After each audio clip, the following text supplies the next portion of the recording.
Proverbs. What are they?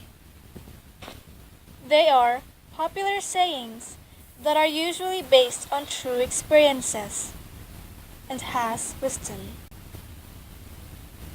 Proverbs may also be adored for their artistry. A cousin of Proverbs, maxims are proverbs too that describes social conduct and other social rules. Examples of proverbs are the following. Early to bed, early to rise, makes a man healthy, wealthy, and wise. Laugh, and the world laughs with you. Weep, and you weep alone. Proverbs are very thought-provoking, aren't they? That's because they use literary devices. No, not your phones, tabs, or iPods. They are the secret and key to the most beautiful English passages. Aren't they, guys? Such craftsmanship made on these small sentences, short sentences, I mean. The first literary device is imagery. It is the use of words that draws mental pictures based on a sentence. Example, no matter how a bird flies, it has to come down for water. The second are similes and metaphors. They are used to compare things in a more beautiful way. Example, the tongue is like a sharp knife. It kills without drawing blood. Ain't this true, guys? The difference? Well, here it is. Similes is when you compare things with the use of words like,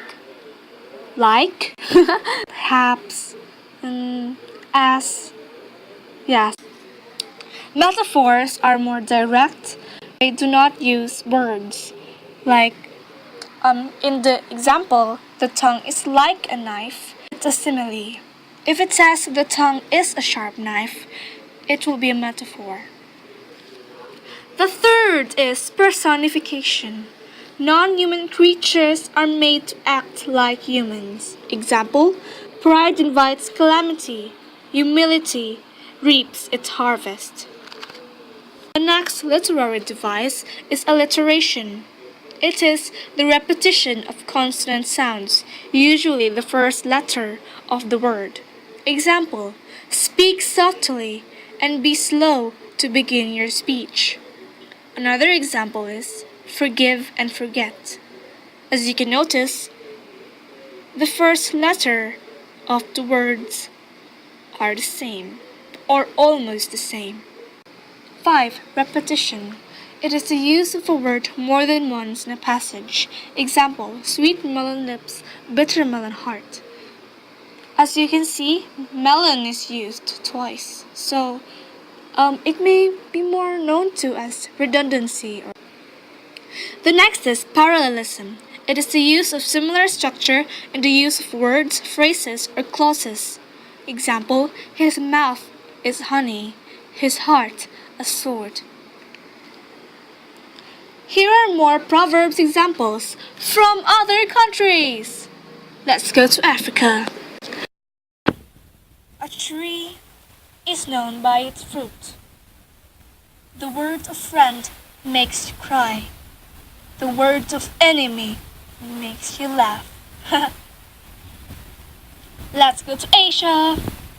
Give a man a fish, and you feed him for a day. Teach a man to fish, and you feed him for a lifetime. Let's go to America. Absence makes the heart grow fonder. A monkey in silk is a monkey no less. Last but not the least, let's go to English Proverbs. Let's go to England. Yeah. 'Tis better to have loved and lost than never to have loved It's no use locking the stable door after the horse has bolted. Reflection!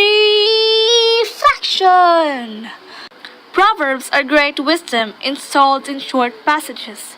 Those proverbs you just read, they are decades old. Oh wait, probably 100. Or, you may not know, 1,000 years.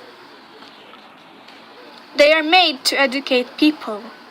To some proverbs, they may be good advice to those who need it, especially if they are stuck in a situation that they don't know what to do. Consult proverbs, or they can also be called sayings. Final words. Thank you to those men, women, and to whoever made proverbs. These passages could be pieces of thought for the new generation to think about. Thank you, Proverbs, for the wisdom which we may use sometime in our lives. This has been TFS Learning. TFS Learning. Keep it smiling, guys.